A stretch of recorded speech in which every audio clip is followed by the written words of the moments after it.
Tenho em minhas mãos um pequeno pedaço daquilo que resta, do que era conhecido como o Muro de Berlim. Em uma das minhas visitas a Berlim, decidi adquirir uma recordação para lembrar das muitas lições que aprendi nesse doloroso capítulo da história da humanidade. Após a derrota da Alemanha nazista na Segunda Guerra Mundial, em 1945, os aliados vitoriosos declararam autoridade e soberania sobre o território alemão. A Alemanha foi dividida em 4 zonas de ocupação, entre 4 potências: Estados Unidos, Reino Unido, França e União Soviética. O objetivo original era trabalhar em conjunto para ajudar a reconstruir a Alemanha, mas também para garantir que ela nunca mais se tornasse uma ameaça à paz mundial. Mais tarde, em 1949, surgiram 2 estados alemães: a Alemanha Ocidental, que era livre, e a Alemanha Oriental, um estado satélite da União Soviética. A fim de manter a migração de pessoas do leste para o oeste, o governo de Berlim Oriental construiu um muro. Chamar essa estrutura de muro é realmente muito gentil. Era mais como um muro de prisão, de segurança máxima, com arame farpado e torres de vigia. Quando o muro foi construído, as casas e os edifícios próximos ao muro foram completamente destruídos para criar um espaço vazio, um espaço morto e mortal que compunha o território do muro, a terra de ninguém. Mas houve um edifício que não foi destruído inicialmente. Uma igreja antiga que se encontrava na terra de ninguém. Construída em 1894, muito antes da guerra, era conhecida como Igreja da Reconciliação. Ela recebeu esse nome porque, no momento de sua construção, sua missão era atuar como uma presença reconciliadora entre o afluxo de trabalhadores que haviam chegado a essa então nova região de Berlim. Inacessível ao lado ocidental ou oriental, a Igreja da Reconciliação estava vazia nas proximidades do muro. Devido à sua localização, a igreja serviu como esconderijo para ajudar muitas pessoas que tentavam escapar da Alemanha Oriental. A realidade é que a igreja estava sendo cada vez mais usada como um símbolo do que o muro de Berlim estava bloqueando. A torre da igreja era alta o suficiente para ser visível pelos 2 lados desta divisão. Em virtude de seu nome e localização, agora bastante irônicos, a Igreja da Reconciliação se tornaria um símbolo de esperança. Sim, algum dia a reconciliação chegaria. De fato, esse símbolo de esperança era tão poderoso que o governo da Alemanha Oriental finalmente decidiu que a Igreja da Reconciliação deveria ser destruída. Em 22 de janeiro de 1985, muito depois que a cidade foi dividida e antes que alguém pudesse imaginar que o muro realmente cairia, a Igreja da Reconciliação foi destruída. A realidade é que os conflitos são inevitáveis. Eles fazem parte de todos os relacionamentos e são uma parte necessária da vida. Afinal, não se pode esperar que 2 pessoas concordem com tudo o tempo todo. Embora o conflito possa ser difícil, não é necessariamente ruim. No entanto, o que fazemos com um conflito pode ser ruim. O filósofo japonês Daisaku Ikeda escreveu: quando os seres humanos vivem juntos, o conflito é inevitável. A guerra não é. Na mesma linha de pensamento, Max Lucado escreveu: o conflito é inevitável, mas o combate é opcional.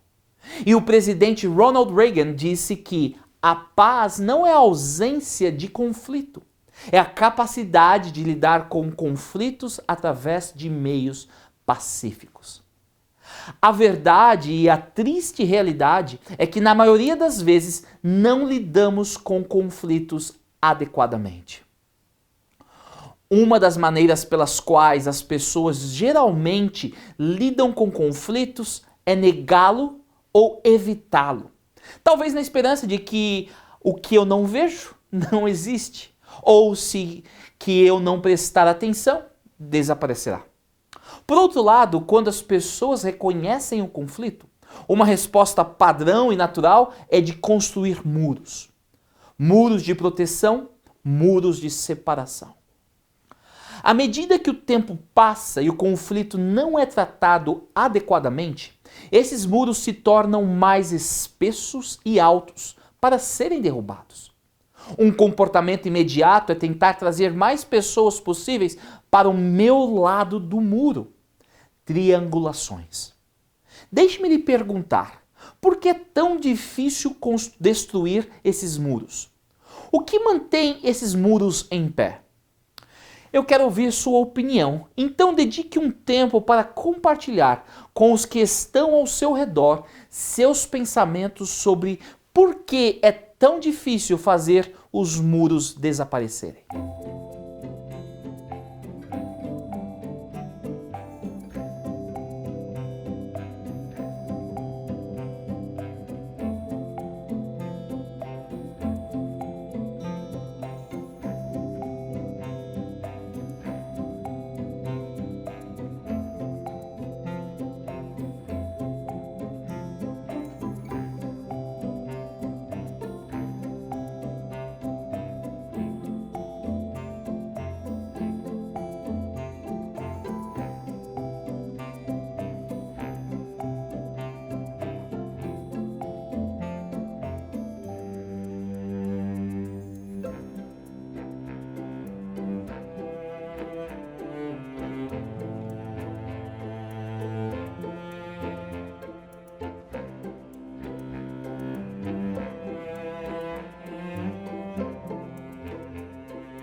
Como os conflitos são inevitáveis, os conflitos também são uma realidade na vida da igreja, mesmo na igreja de Antioquia. É um grande mito imaginar que igrejas fortes e saudáveis sejam sempre uma grande família feliz. A maioria das igrejas é como famílias normais. Tem tios loucos, tias mandonas, adolescentes indisciplinados, pais imperfeitos e mães sobrecarregadas. No mundo dos sonhos, as igrejas saudáveis têm pastores quase perfeitos, liderando membros unidos e envolvidos no trabalho, que vivenciam no ministério experiências bem-sucedidas uma após a outra. Sonhos à parte, a realidade é que líderes cristãos maduros enfrentam disputas. Existem debates na igreja, fora da igreja e entre igrejas. E nem todas as resoluções para os conflitos deixam todos satisfeitos com o resultado. Essa é uma imagem precisa. No entanto, o que separa igrejas transformacionais de igrejas disfuncionais é a sua capacidade de resolver situações de conflito com sucesso e seguir em frente, em vez de serem definidas, preocupadas ou permanentemente envolvidas no processo. Nesse aspecto, eu realmente acredito que a igreja de Antioquia é um modelo de igreja em como lidar de forma eficaz com conflitos. No relato da igreja de Antioquia, podemos ver os 4 principais tipos de conflitos. Conflitos intrapessoal, uma luta dentro de si para decidir entre 2 ou mais opções. Conflito interpessoal, um choque de ideias ou interesses entre 2 ou mais pessoas.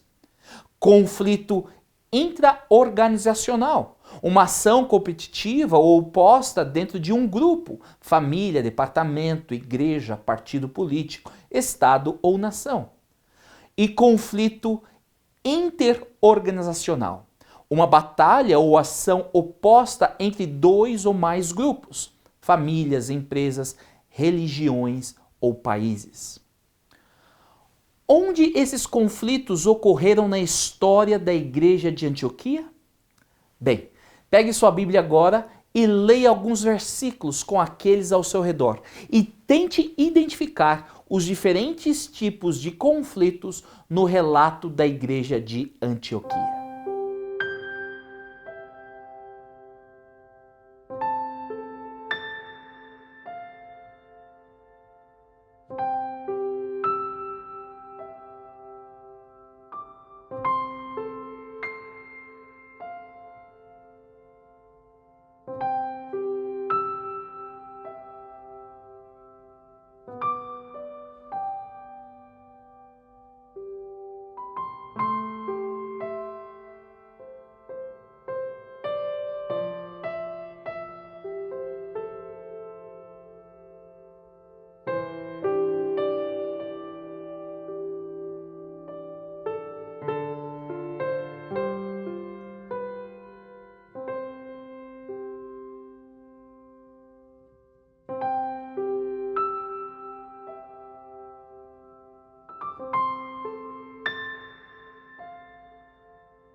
A igreja de Antioquia experimentou disputas sobre questões doutrinárias, tensão com outra igreja, discórdia entre seus líderes e divisão por causa de uma decisão pessoal.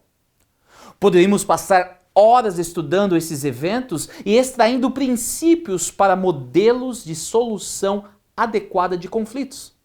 Quero destacar alguns dos princípios, mas antes quero falar brevemente sobre 2 pontos. O primeiro ponto é sobre resolução e reconciliação. Resolução e reconciliação são diferentes. Resolução significa encontrar a resposta, derivada do latim resolutionem, o processo de reduzir as coisas para uma forma mais simples ou diminuir. Reconciliação significa 100% de restauração da harmonia, reunir novamente. Algumas diferenças podem nunca ser resolvidas, mas você ainda pode se reconciliar com aqueles com quem você possui diferenças. Em outros momentos, a resolução pode ser possível, mas a reconciliação inadequada. Deus exige apenas que, na medida do possível, você procure estar em paz com todos. Procurem aperfeiçoar-se, tenham um só pensamento, vivam em paz, e o Deus do amor e paz estará com vocês.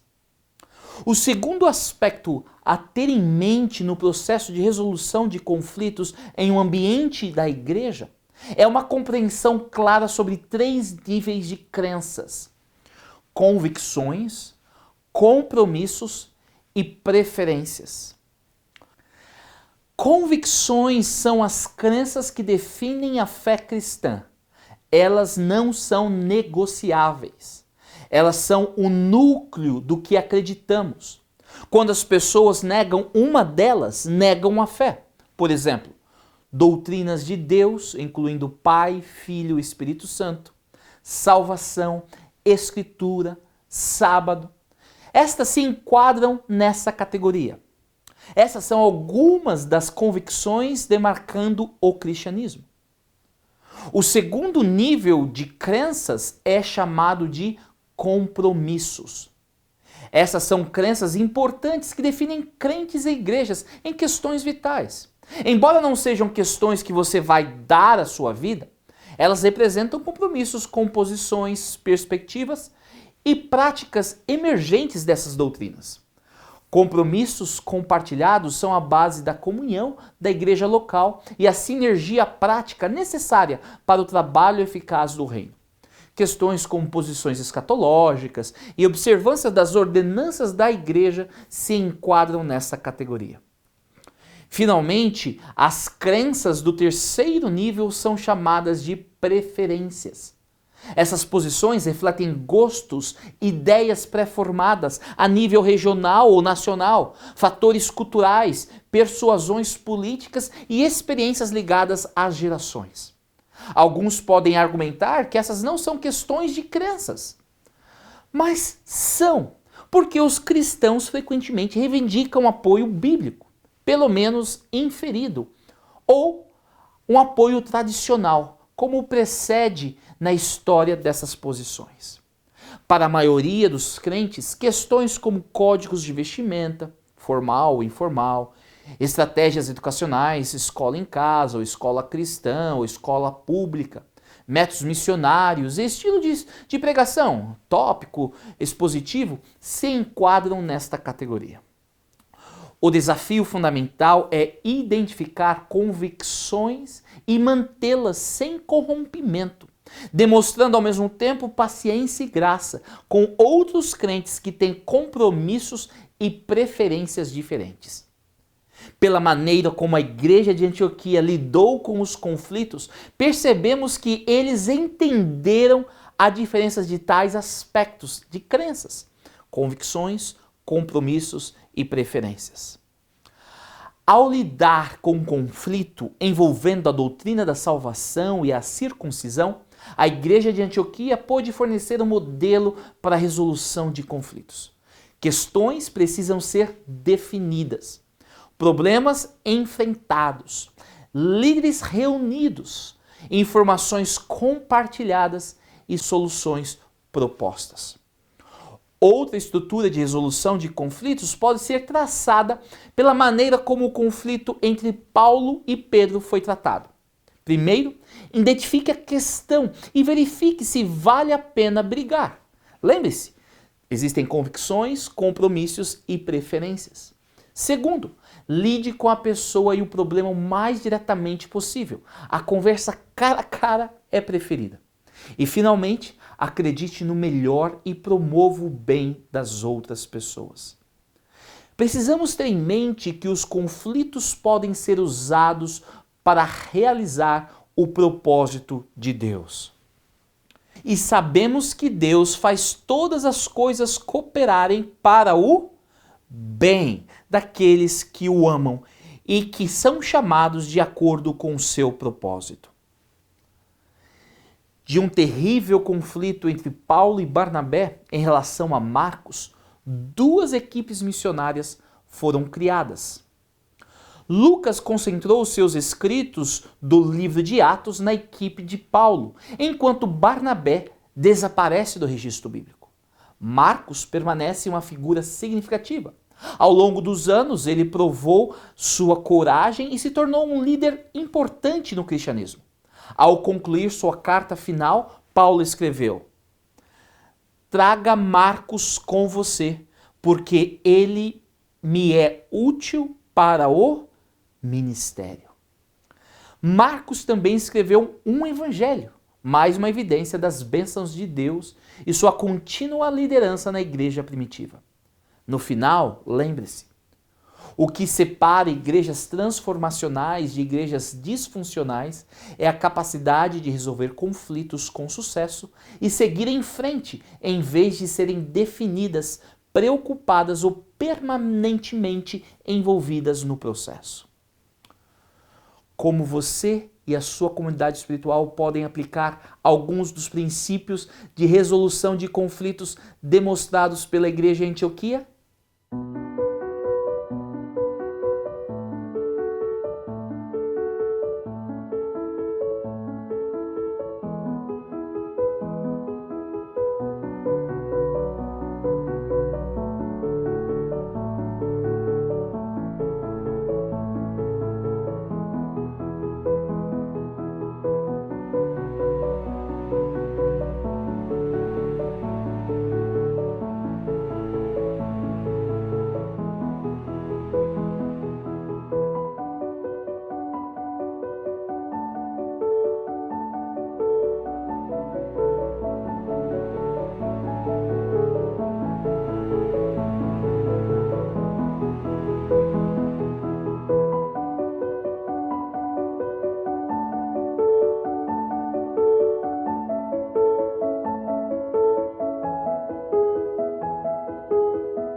As igrejas transformacionais melhorarão a gestão de conflitos aplicando 5 princípios: antecipar conflitos, resolver situações de conflito quando elas surgem, trazer resolução para todos os conflitos, aceitar resultados variados da resolução de conflitos e seguir em frente quando a resolução for alcançada. 11 anos após a queda do Muro de Berlim, uma nova igreja foi consagrada. No ano de 2000, a Capela da Reconciliação foi construída e fica no lugar da antiga Igreja da Reconciliação. A capela é um local de culto para a Paróquia de Reconciliação Protestante e uma parte do Memorial do Muro de Berlim. No final, a reconciliação prevaleceu. Da mesma forma, Um dia o conflito será banido e destruído para sempre. Haverá uma última reconciliação perfeita entre Deus e a humanidade e viveremos felizes para sempre. Até aquele dia, vamos ser a igreja, amando e servindo.